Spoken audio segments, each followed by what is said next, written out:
निकल। ए आलू, गाड़ी वाला आया घर से कचरा निकल। ए भैया, गाड़ी वाला आया घर से कचरा निकल।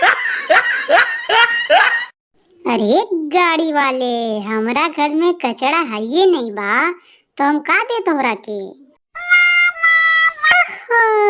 तोहरे घर में कचरा ना बा तो हाड़ी बर्तन कुछ पैसा दे दा हमरा के।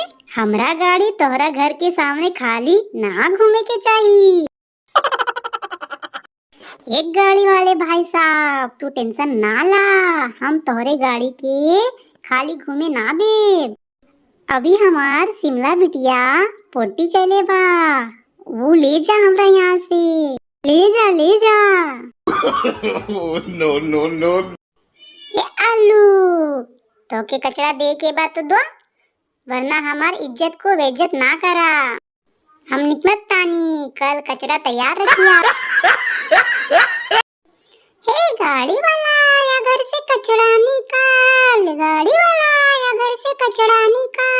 और ना निकलवे तो कचरा हम जबरदस्ती घर में घुस के निकालब, जबरदस्ती घुस के निकालब।